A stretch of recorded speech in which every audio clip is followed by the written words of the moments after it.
Para hablar del proceso revolucionario hay que tener en cuenta los antecedentes. El primero de ello es la independencia de Estados Unidos, que se produce el 4 de julio de 1776, en las ideas de libertad y de independencia.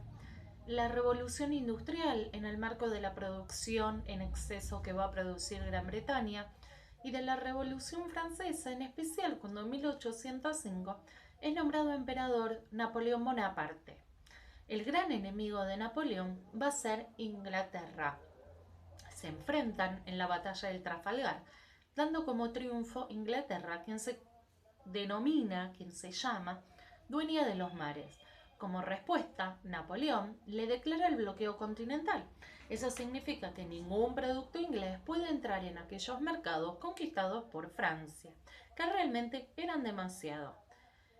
Al Inglaterra producir en exceso productos de la primera revolución industrial, se ve la necesidad de buscar nuevos mercados.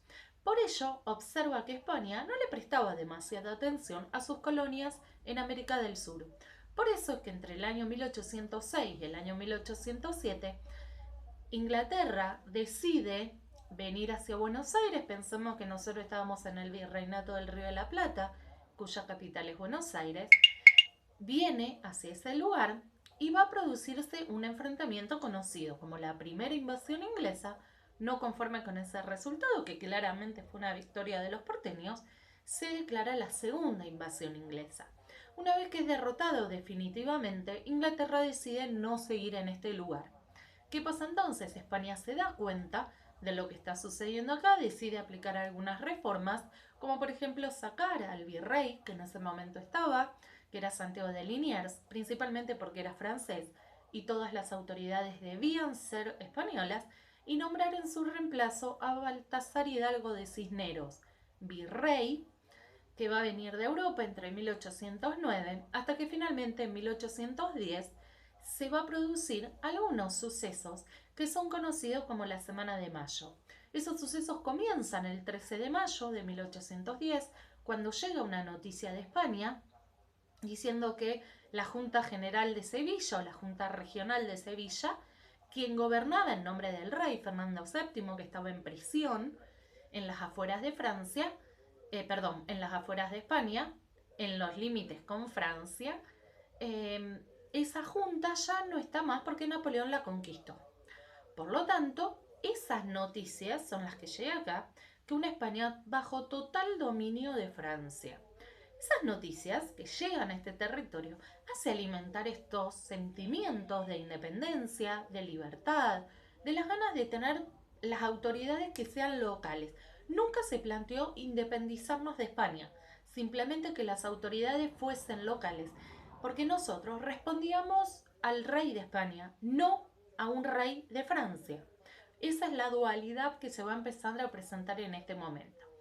Finalmente, el virrey Cisneros recibe esas noticias, les pide al regimiento de granaderos a caballo, dirigido por Cornelio Saavedra, quien le dice que no le va a prestar su apoyo y que lo debe dar a comunicar a la sociedad. Finalmente es lo que hace. Eso cae muy mal en la gente, en donde se empiezan a organizar cuál era la decisión que iban a tomar. Finalmente le exigen al virrey Cisneros que convoque un cabildo abierto. Muy a pesar suyo se convocó para el 22 de mayo. Asistían los llamados vecinos.